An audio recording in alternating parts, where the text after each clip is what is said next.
Italia ya lo está vivenciando, y se supone, ya están hablando que también va a llegar a Inglaterra posiblemente, por espacio, de lo más seguro es que se va a esparcir sobre todo.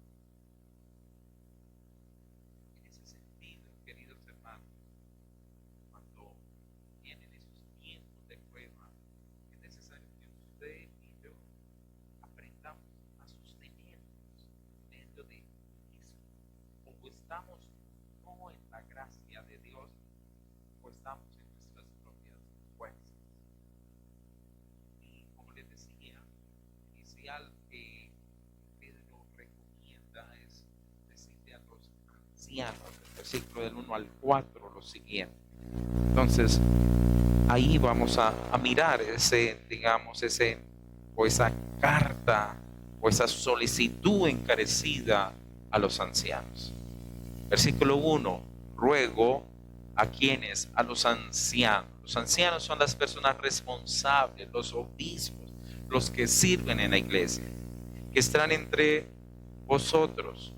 Y él dice, yo anciano también con ellos, es decir, se identifica como un anciano que sirve a la iglesia, como un hermano a otro hermano, es decir, de anciano a anciano. Está hablando Pedro diciendo lo siguiente, también con ellos, y dice, testigo de los padecimientos de Cristo, que soy también participante de la gloria venidera. Está diciéndole ellos, le estoy rogando como un servidor de la iglesia de Dios. Les estoy suplicando como una persona anciana, como alguien maduro en el evangelio. Como hermano a hermano le estoy pidiendo el siguiente favor. Y teniendo en cuenta de que también tengo una autoridad apostólica en el sentido de que yo vi o estuve en los padecimientos de Cristo, es decir, Él lo vivenció, estuve cuando Él estuvo orando en Getsemaní, estuve cuando Él fue puesto en la cruz del Calvario, pero también Él dice que participante de la gloria que será revelada, y podemos tomarlo ahí también como la resurrección de nuestro Señor Jesucristo, pero también el hecho de haber vivenciado la transfiguración de nuestro Salvador. Entonces, como hermano a hermano, como un anciano ya no solamente de edad, sino una persona que ha caminado en el Evangelio, como alguien que realmente anduvo como Cristo, como uno de sus apóstoles escogidos de Él, y alguien que realmente participó y vivenció la vida eterna en Cristo Jesús y su gloria eterna, lo siguiente. 1. Apacienten la grey de Dios. Esa grey que está entre vosotros. Dice lo siguiente, cuidando de ella, no por fuerza, sino voluntariamente, no con ganancia deshonesta, sino con ánimo pronto, no como teniendo señorío sobre los que están a vuestro cuidado, sino siendo ejemplo de la grey. Entonces, para podernos mantener en la verdadera gracia de Dios, se necesita de un liderazgo que cuide y que apaciente realmente las ovejas. Este liderazgo, hermano, tiene que encargarse de alimentarlas. Y la alimentación de la oveja espiritual, que es la palabra de Dios, la oración, las disciplinas cristianas, es protegiéndoles también, guardándoles de qué, de los ataques, porque más adelante dice que el león, Satanás como león rugiente está buscando entonces a quién devorar. Pero esa forma como yo debo hacerlo hacia la iglesia de nuestro Señor Jesucristo no puede ser por fuerza, es decir, forzadamente, sino tiene que salir de un corazón voluntario. Un ejemplo, ay, me tocó ser diácono. No, es que servir allá, no, sino que con amor, cuidando, realmente con un ánimo pronto, hermanos. Ahorita les voy a profundizar mucho más en ello. No por ganancia deshonesta, es decir, por tener dinero, posición. Recordemos que aún los papados y mucho de lo que era la iglesia en esa época, los arzobispos y obispos, se daban y se compraban por dinero porque eran posiciones fuertes, tenían dominios, tenían grandes riquezas. Entonces está diciendo, eso no es lo que debe buscar un anciano, sino que debe ser que con un ánimo pronto, con un deseo realmente que surge de servir a la iglesia de Dios. No como teniendo señorío, es decir, o como la capacidad que yo tengo entonces de dominar y manipular a las personas. Es que si usted no hace esto, entonces usted está en rebeldía y tal cosa. Si hay muchas situaciones que se presentan en medio de las congregaciones, hermanos. O que Dios sí nos manda que estemos sujetos, pero no a que yo sea manipulado por las otras personas. Cuando alguien manipula a otro, eso es una secta. Porque no está surgiendo de un corazón que agrade a Dios, sino de un corazón que quiera agradar a su anciano, a su líder, o a su pastor, o pastora, o profeta, o lo que usted quiera llamar allí. Sino que ¿qué debe hacerlo realmente el anciano? Siendo un ejemplo para toda la iglesia. Ahora, para nosotros esto es importante, porque lo está hablando un hombre que fue pastor realmente para la iglesia y que muere de la misma manera que muere nuestro Señor Jesucristo siendo crucificado. Es decir, entrega la vida por las ovejas, las ama, comprendió el amor del Señor. Y eso fue lo que el mismo Señor le inquirió a él luego de que lo hubiese negado. Pedro, ¿me ama así? Apacienta, pastorea, cuida las ovejas. ¿Me amas? Cuida. ¿Cómo se ve entonces el amor de nosotros hacia nuestro Señor Jesucristo? Cuidando la iglesia, protegiéndonos, cuidándonos unos a otros, hermanos. Porque todos vamos para el mismo camino. Vamos a encontrarnos con Cristo, y si no lo hacemos, como le he dicho a usted, tomados de la mano, fortaleciéndonos el uno al otro, que cuando el que cayó, entonces otro lo levanta, que el que está herido, entonces ayudamos, sanamos, pero vamos, nuestra meta que es, vamos a encontrarnos con Cristo. Esa es nuestra gran meta. Por eso para Pedro era supremamente importante, porque él tenía algo claro, y el versículo 4 nos lo enseña de una manera, digamos, profunda. Cuando aparezca el príncipe de los pastores. ¿Quién es él?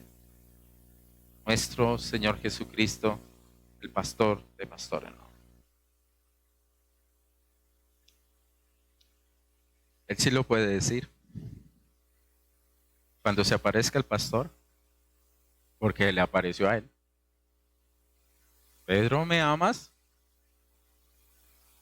Pedro, ¿me amas?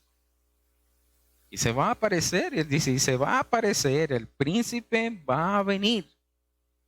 Y algo está claro allí. Y dice, y vosotros recibiréis la corona incorruptible de gloria. ¿Qué nos trata de decir Pedro? Que lo que usted y yo hacemos por la iglesia va a ser recompensado, pero para ser recompensado va a ser evaluado. La Biblia dice que todos compareceremos ante el tribunal de Cristo.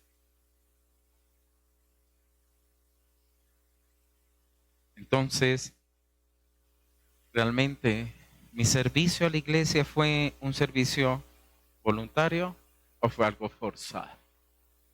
Mi servicio por la iglesia fue por tener posición o ganancia o porque teníamos un deseo realmente innato.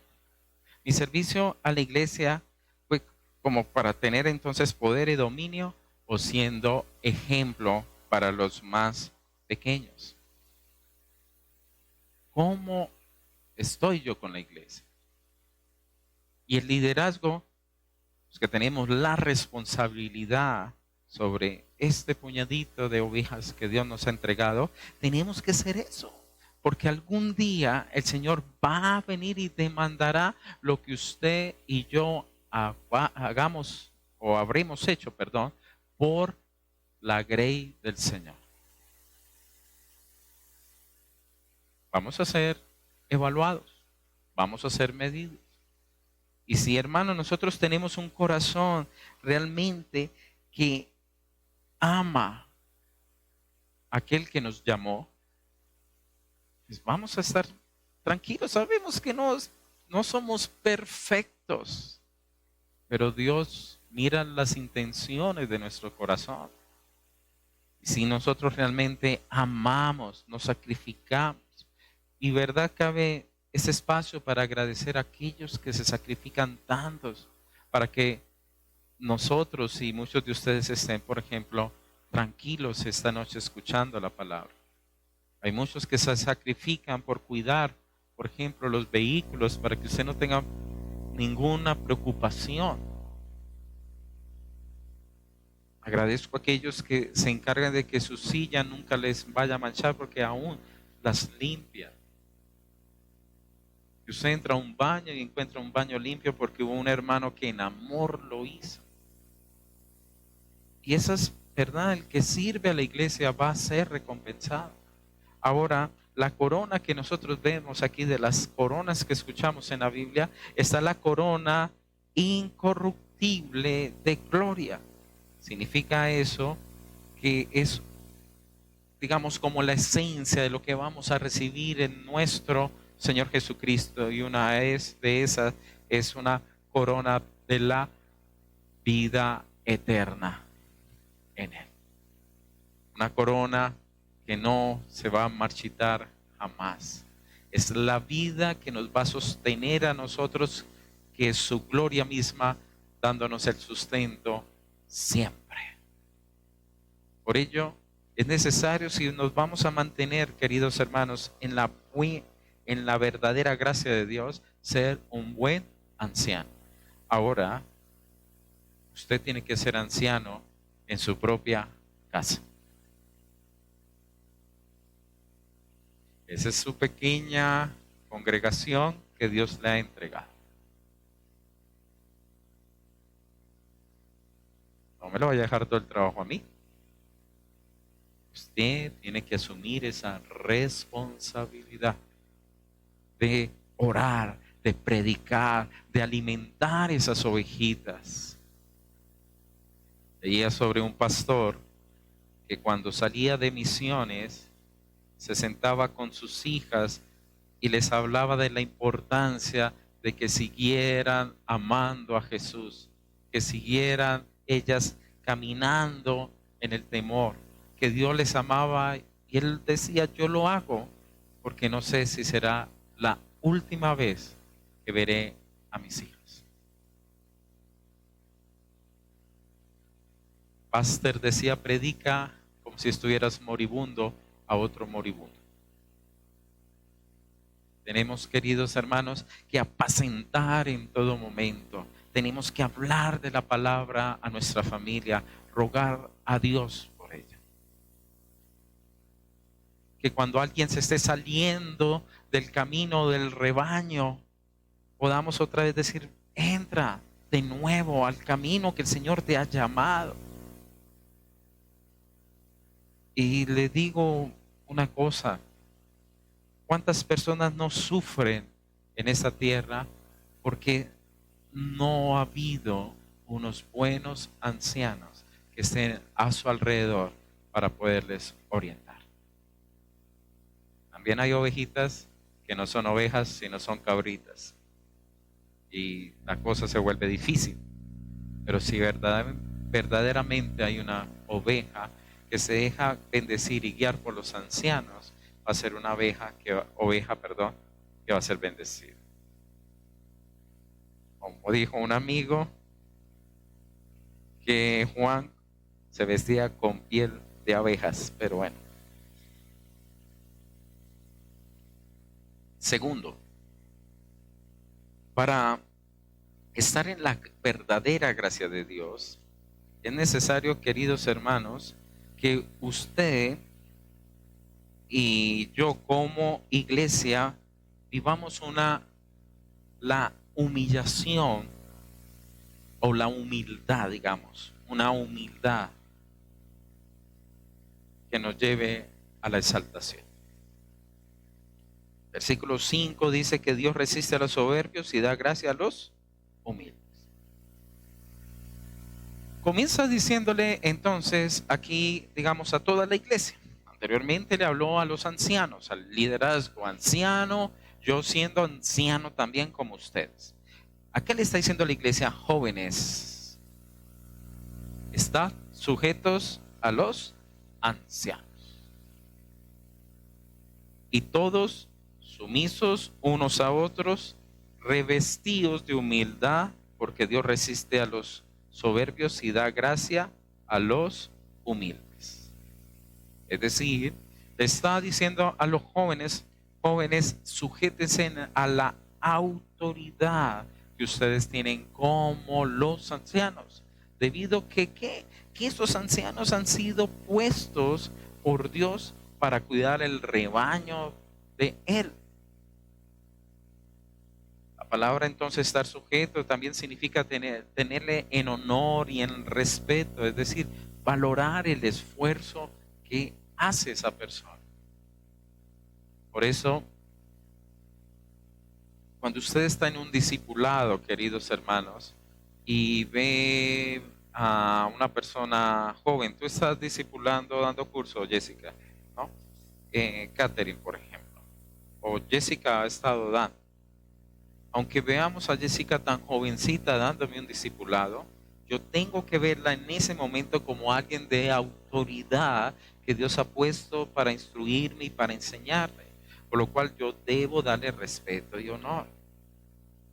Cuando usted y yo aprendemos a valorar, queridos hermanos, aquellas personas que Dios pone para que nos apaciente, vamos a estar de esa manera sumisos los unos a los otros, cuidándonos, valorándola y apreciando la verdad que está en mi hermano y que esa verdad puede ser compartida hacia mi corazón. Ahora, la única manera de poderlo hacer es si usted y yo estamos revestidos de humildad. Ahora, la palabra revestido, ¿qué significa cuando usted se pone un delantal? ¿Listo? Es decir, estoy vestido y me revisto. Entonces me puse un delantal. ¿Cierto? Para poder, ¿qué? Operar o trabajar. Eso. Si vamos de pronto a cocinar o a lavar la ropa, muchos se ponen pues el delantal. ¿Para qué? Para no mancharse, porque es una prenda para trabajar.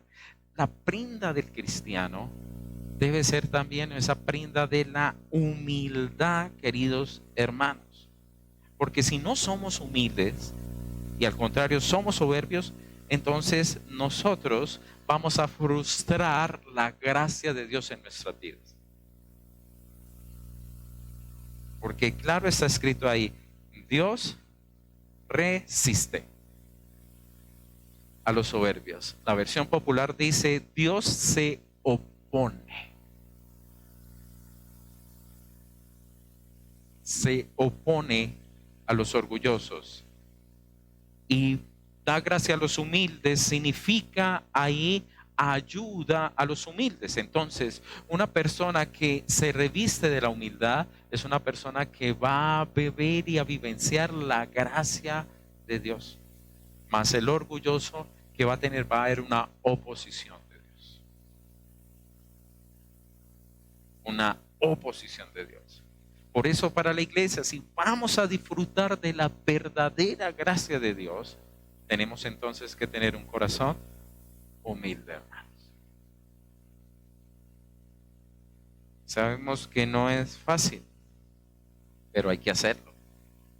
Ahora esa humildad, queridos hermanos, es especial porque es una invitación que la humildad está puesta sobre o debajo de algo. Una humildad puesta, en versículo 6, bajo la poderosa, bajo la poderosa mano de Dios, para que Él los exalte cuando se fuere tiempo.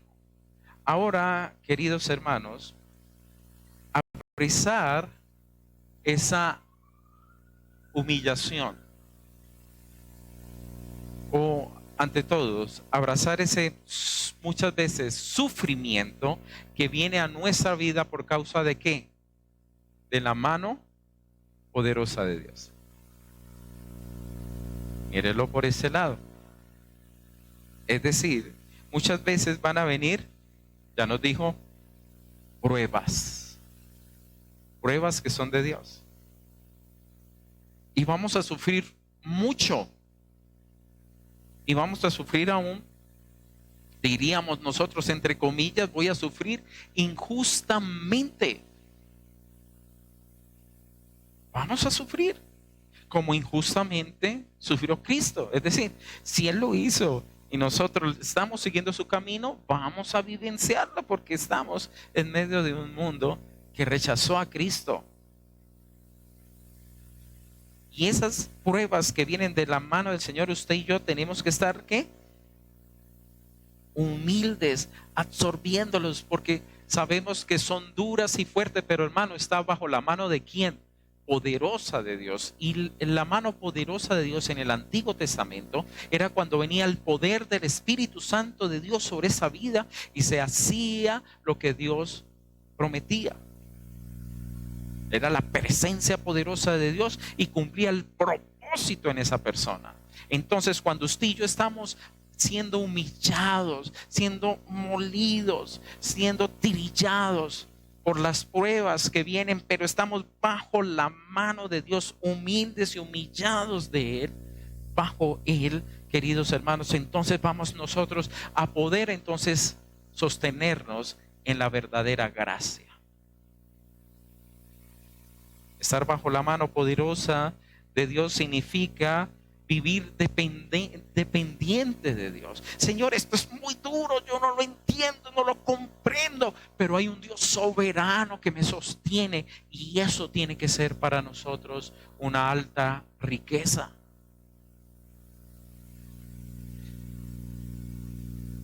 Depender que aunque nosotros no veamos, depender aunque nosotros el dolor nos quiera ahogar, sabemos que la mano de Dios ahí está en medio y me sostiene.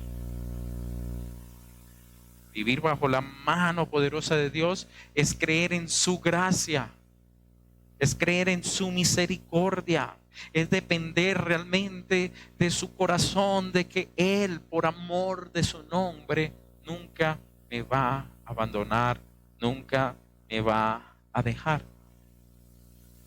Por ello, queridos hermanos, es necesario que usted y yo aprendamos a entregarnos realmente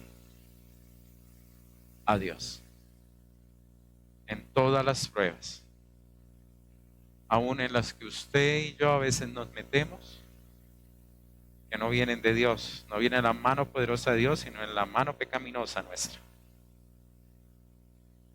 Pero pidiéndole a Dios perdón, ayúdenos, guíanos y bendícenos.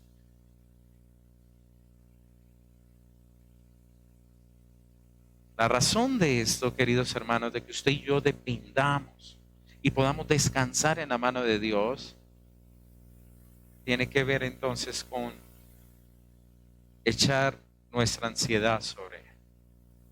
Porque cuando usted y yo estamos angustiados, cuando el dolor llega a nuestras vidas, nosotros entramos en grados de ansiedad de los cuales nos quieren sacar de poder reposar en la gracia de Dios. La palabra ansiedad significa dividir, es decir, una mente dividida. Una mente que está aquí, pero está en otro lado, una mente que no encuentra reposo. Por eso Él les dice, aunque estén ustedes pasando por un sufrimiento muy fuerte sobre sus vidas, humíllese y crean, estoy aún en la mano poderosa de Dios. Es la mano poderosa de Dios sobre mí. Por lo cual yo puedo hinchar, Señor, mi ansiedad, todo este dolor, todo sobre Él. Señor, te entrego esto. La palabra echar tiene como el contexto cuando de pronto aquí hay una gente muy joven y no conoce eso, pero cuando se le colocaba al caballo, ¿cómo se llama ese? Antes de ponerle la silla, se le colocaba la alfombrita, se le colocaba la alfombra para poner el peso, ¿cierto? Dice, es como colocar, es poner, Señor, mire, este dolor es muy fuerte para mí. Yo no puedo, Señor, llevarlo, cargarlo. Y si no lo ponemos en las manos del Señor, vamos a entrar en pánico y en un gran desequilibrio emocional. Entonces, llevemos nuestra ansiedad, queridos hermanos, para que nuestra mente no se divida, porque hay una razón. ¿Y cuál es?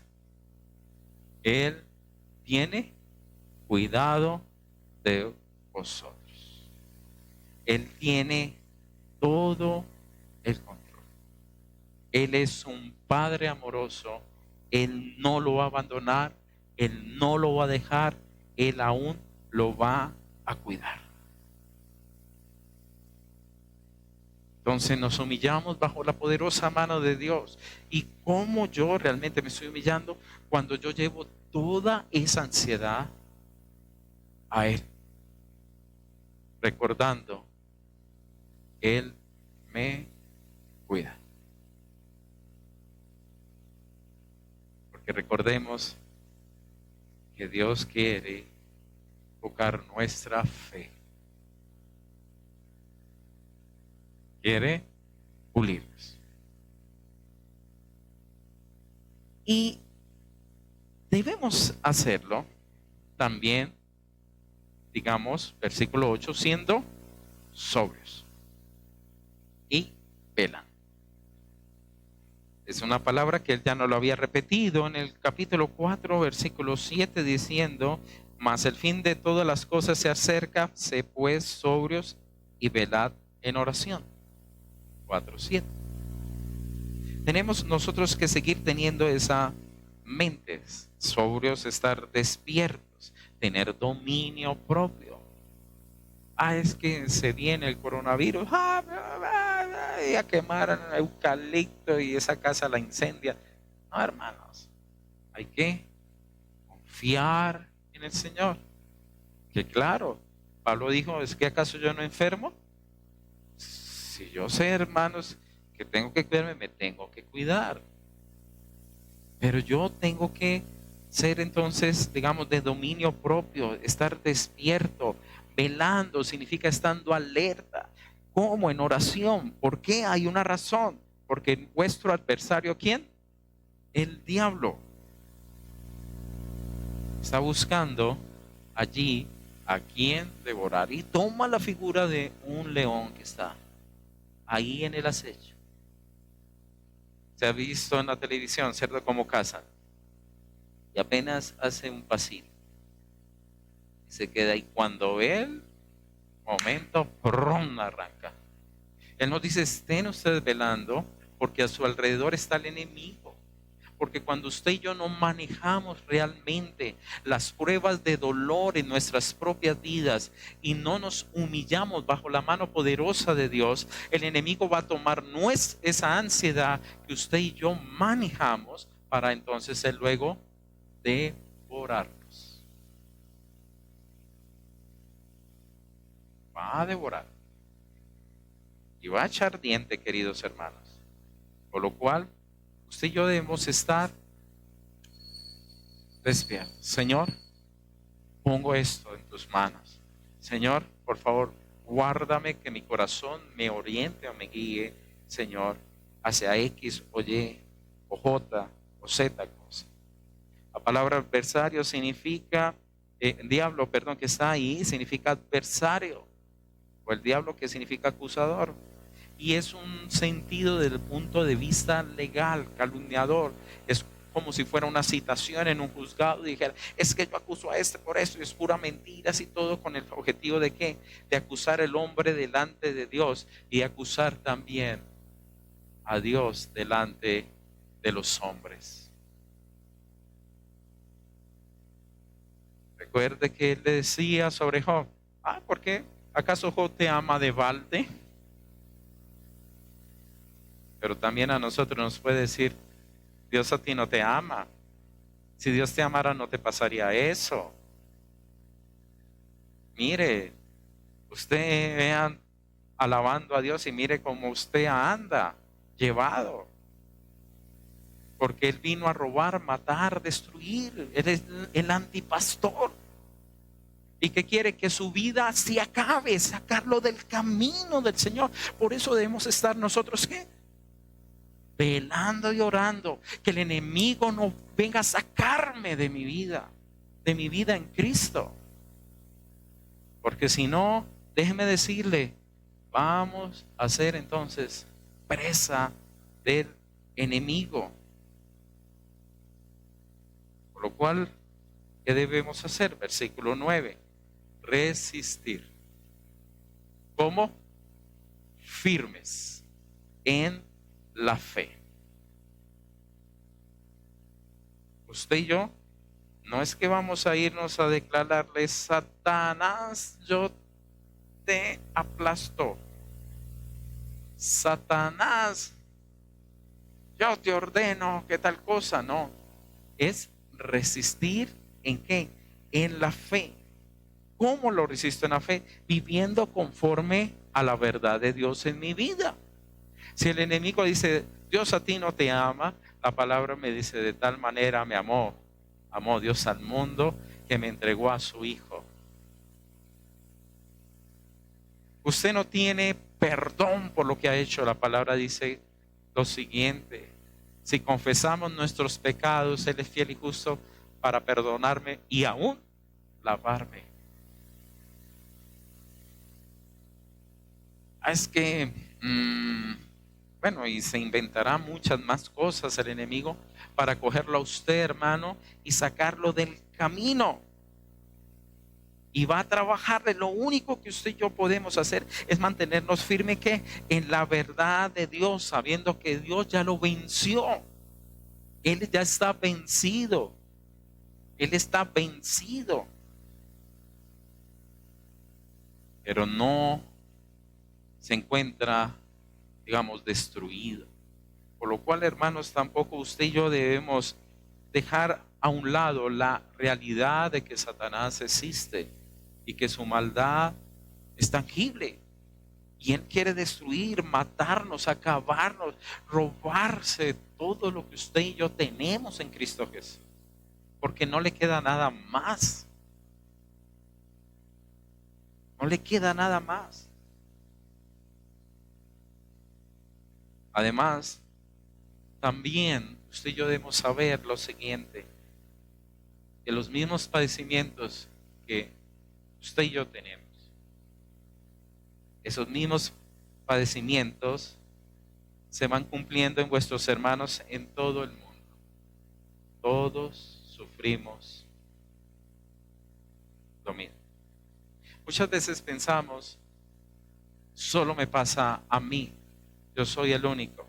Yo soy el único que, por ejemplo, se me dañó el hogar. No, hermanos, muchos.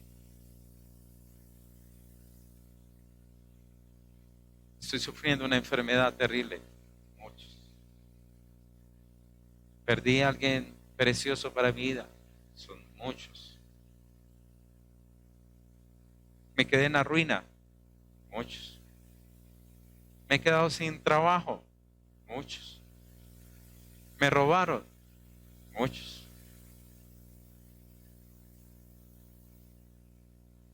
Me traicionaron. Muchos. Me están persiguiendo. Muchos. Se va cumpliendo. Porque entre más usted y yo nos parezcamos a Cristo, más y más, querido hermano, más y más, el enemigo va a atacarnos. Si usted y yo no permanecemos firmes en la fe, vamos a ser entonces arrastrados. Y reconozcamos, otros también sufren. Otros también sufren. Ahora, para mantenernos en esa verdadera gracia, tenemos que reconocer que Dios lo que está buscando en nosotros cada día es fortalecernos y tener convicción. Y ese sería mi tercer apunte. El versículo 10, de una manera muy preciosa, dice lo siguiente: mas el Dios de toda gracia, que nos llama a su gloria eterna en Jesucristo, después de que hayáis padecido, ¿cuánto? Un poco. El mismo os perfeccione, afirme, fortalezca y establezca. Entonces podemos notar que aún el sufrimiento que usted y yo estamos viviendo, cuando ese sufrimiento realmente está bajo la poderosa mano de Dios, y yo confío, aunque sufro injustamente, pero confío en la mano de Dios, entonces el Dios de toda gracia va a perfeccionar, va a afirmar, va a fortalecer y va a establecer mi vida. Es decir, va a poner en perspectiva el sufrimiento injusto de una persona versus la vida eterna. Tranquilos, hermanos, que tenemos una enfermera, ella está en buenas manos. Oremos. Padre, ponemos, Señor, delante de ti la vida, Señor, de nuestra hermana Luz. Te rogamos, Señor, que tu mano sea sobre ella, guardándole, bendiciéndole, protegiéndole. Que tú veas, Señor, la obra de nuestro Señor Jesucristo sobre su vida, trayéndole, Señor, tu amor, tu cuidado y tu reposo. Pon, Señor, tu mano de sanidad, Señor. Fortalécela, Señor, su vida. En el nombre de nuestro Señor Jesucristo. Amén y amén. Entonces, a los que nos ha llamado a salvación, a los que por la gracia de Dios hemos sido llamados a ser salvos, ese padecimiento que usted tiene, hermanos, va a ser un padecimiento por poco tiempo. ¿En qué sentido? Que no es comparable al gozo de la eternidad con Cristo Jesús. Entonces no está diciendo, sí está sufriendo, pero recuerde que su sufrimiento es en tiempo limitado en comparación de la vida eterna en el gozo de Dios. Por eso no podemos tener nuestra mente dividida, hermanos, porque si no llegamos en un nivel de angustia, y después viene Satanás y quiere devorarnos. Nunca olvidemos esto. Aquellos hombres que morían en las hogueras le decían, ¿qué hacemos para poderte sacar de esto? Y decían, no apelen, no apelen.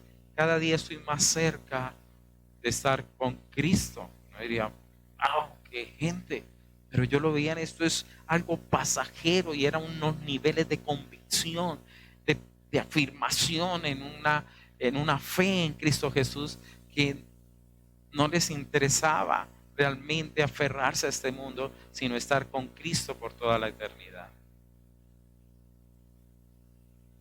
Ahora, versículo 11 nos muestra, el 11 sí, nos lleva, queridos hermanos, a adorar realmente a Dios por todo eso. No diría, pero ¿cómo así que yo sufro y canto? Pues hermano, es hermoso.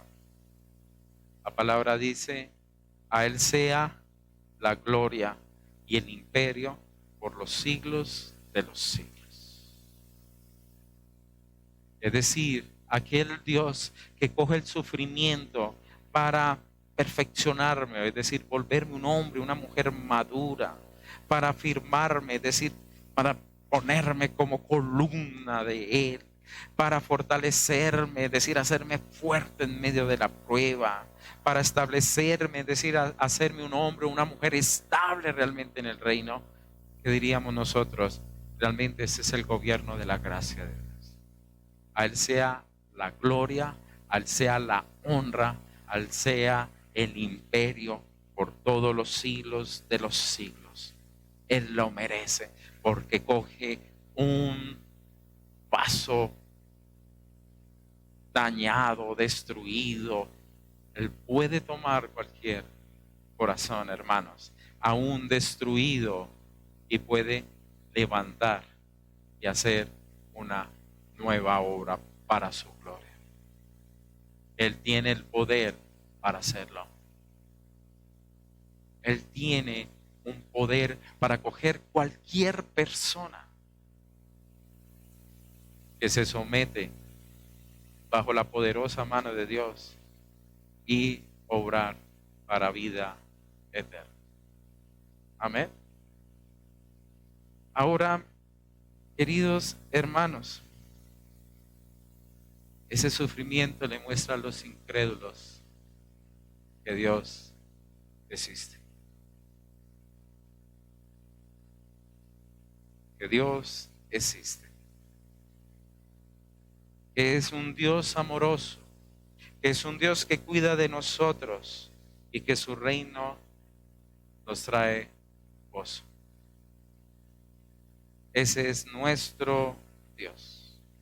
Ahora, ¿cómo usted y yo, queridos hermanos, debemos vivir todo esto? Versículo 12 nos habla especialmente de que desde que estemos, digamos, hablándonos el uno al otro, testificándonos de que estamos en la verdadera gracia de Cristo, y que en el 13, por ejemplo, la iglesia que está en Babilonia, la elegida, también está juntamente con nosotros. Ahora, recordemos que Babilonia, aquí era el significado del pueblo que en el Antiguo Testamento fue llevado cautiverio y fue exiliado. Y Pedro arranca su carta escribiéndole a los de la dispersión, a los expatriados. Entonces está diciéndole a la iglesia que sufre, a la iglesia que está pasando por momentos de dificultad, no están solos. Usted no está solo. Ellos los saludan. Los que también están pasando por momentos de dificultad, y en ese sentido la Babilonia era la iglesia que estaba viviendo la persecución de Roma. Ellos que aún están sufriendo, que están en dolor, los saludan. No están solos. En el medio de dolor nos apoyamos.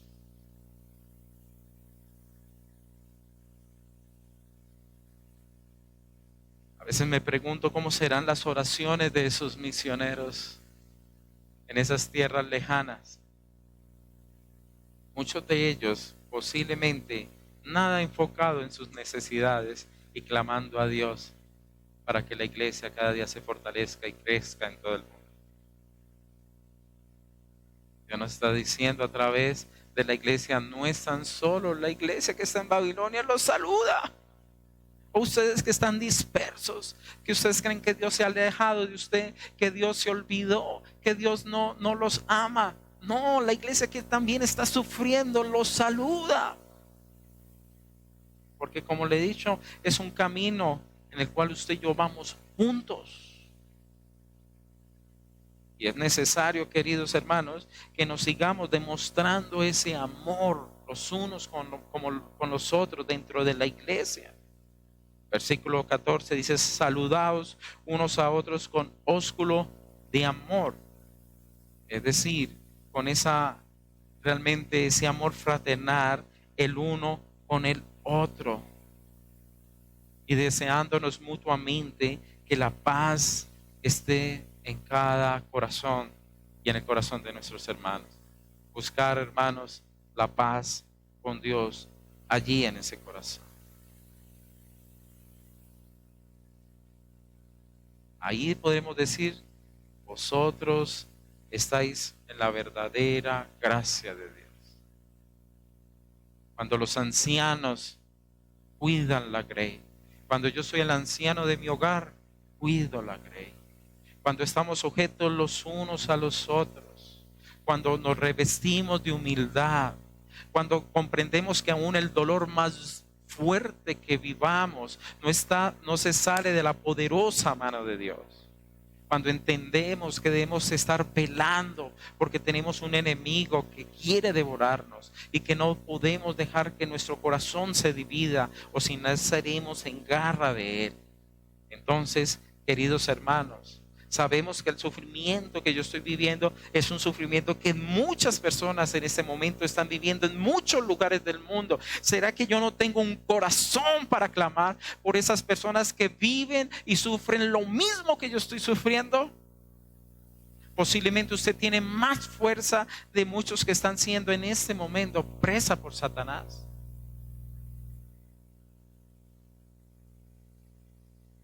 Yo le pregunto: ¿usted está dispuesto a perder algo por ser cristiano?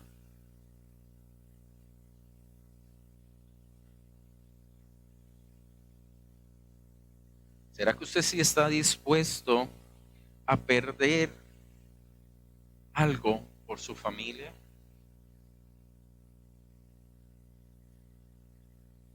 ¿Estamos nosotros realmente capacitados para aprender a sufrir aún y en medio de ese sufrimiento tener gozo?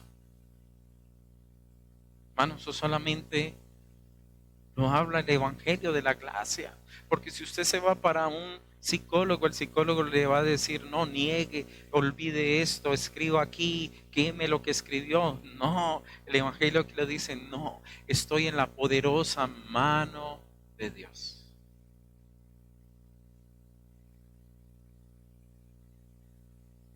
Estoy en la poderosa mano de Dios. Y eso debe a mí traerme confianza y seguridad. Esto debe traerme a mí un reposo mayor y grande.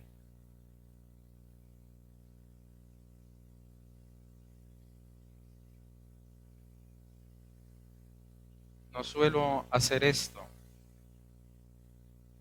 Yo no lo suelo hacer. Sinceramente no lo suelo hacer.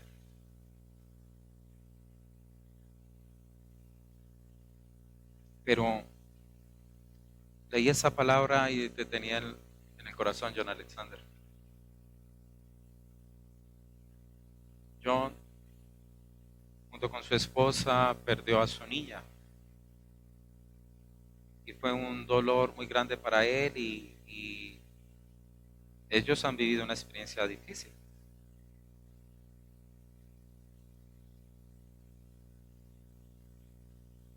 Y oraba por ustedes, por su familia.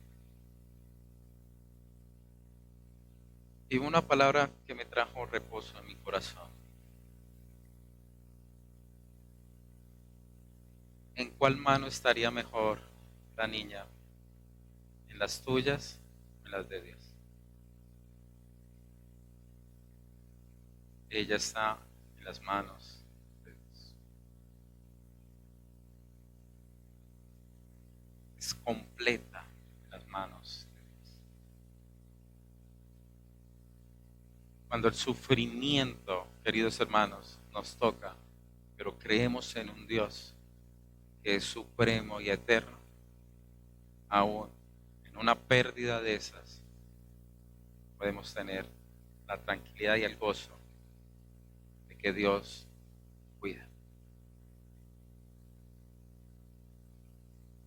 Es más, la promesa es también, de ellos será el reino de los cielos, pero hay una, yo los criaré.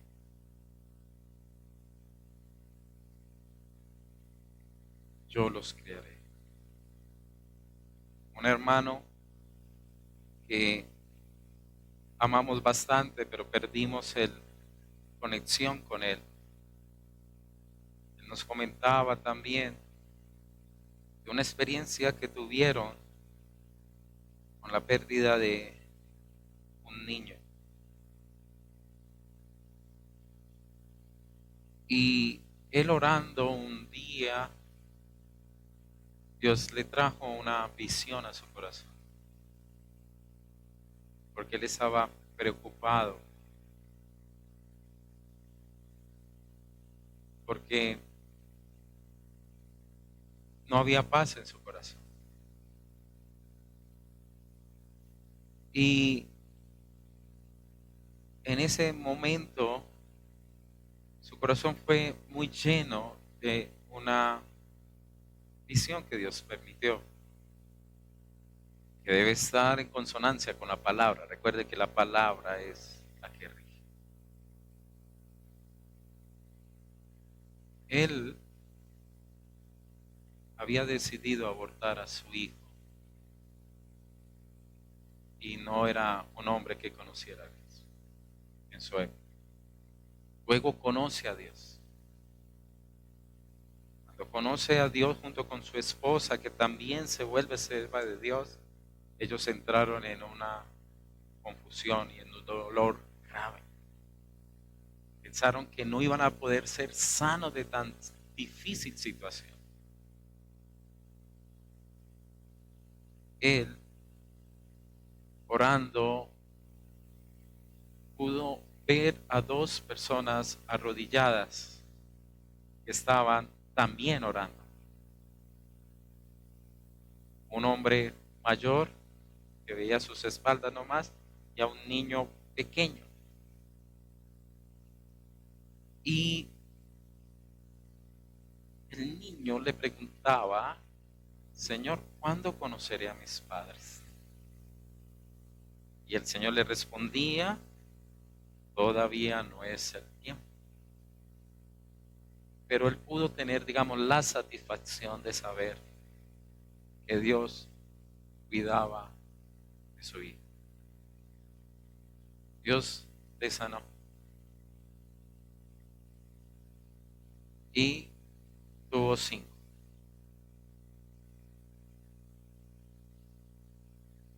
Y sirvió al rey. Queridos hermanos, Dios nos habla. Puede ser a través de la palabra, a través del consejo de alguien, a través del abrazo. Pero usted y yo no podemos apartarnos de saber que hay una mano poderosa que le cuida a usted. Que no vamos a darle lugar al enemigo para que nos destruya. Y que debemos, hermanos, aún aprender a vivenciar el sufrimiento en medio del dolor, porque sabemos que la gracia de Él nos espera. Amén. Por eso a Él sea la gloria y el imperio por todos los siglos de los siglos. Amén. Dios quiere, hermano, perfeccionarlo. Dios quiere afirmarlo. Dios quiere fortalecerlo. Dios quiere establecerlo. Pero para ello es necesario el fuego de prueba para sacar la escoria del oro.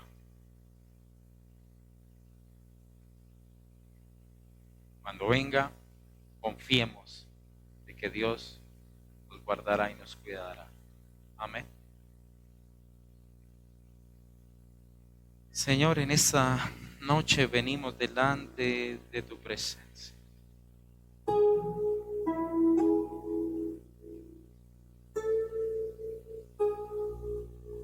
Ayúdanos a conocerte, Señor.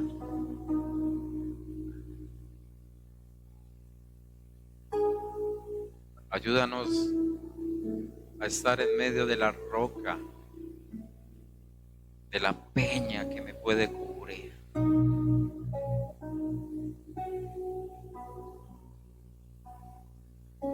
Señor, muchas cosas no voy a entender, mucho no voy a comprender.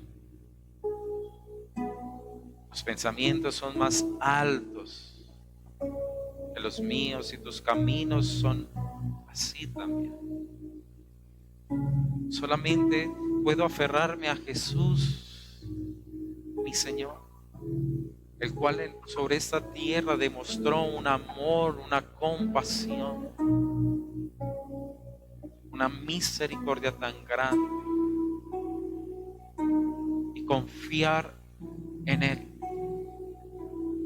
en mi Señor Jesucristo, y como en su gracia, como en lo que Él ha hecho, puedo entender que Dios está en medio de nosotros, que su mano poderosa nos conduce aún en medio del dolor de cada día, en medio de la prueba, Señor, que cada uno de nosotros vivimos.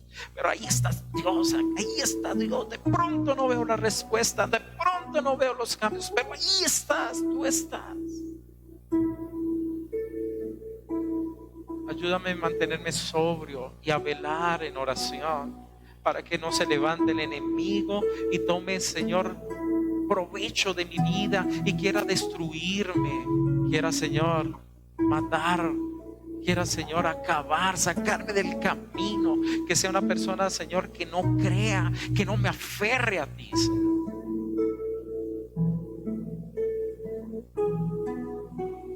Ayúdame, Señor, a servirte donde yo esté. Ayúdame a servirte en mi trabajo. Ayúdame a servirte en la iglesia. Ayúdame a servirte, Señor, en mi hogar. A ser, Señor, anciano algún día, Señor. A tener las palabras precisas para mis hijos, para mi esposa, para mi esposo. Traer la bendición y que la paz de Dios, Señor, abunde en el corazón de ellos y prepararlos para los días de pruebas. Ayúdame, Señor, para que la paz y la misericordia tuya estén en medio y que en amor, Señor, podamos resistir en la firmeza los embates que el enemigo, Señor, tiene contra nosotros muchas veces. Dile, Señor, te suplico también que tú me llenes, Señor, con la esperanza.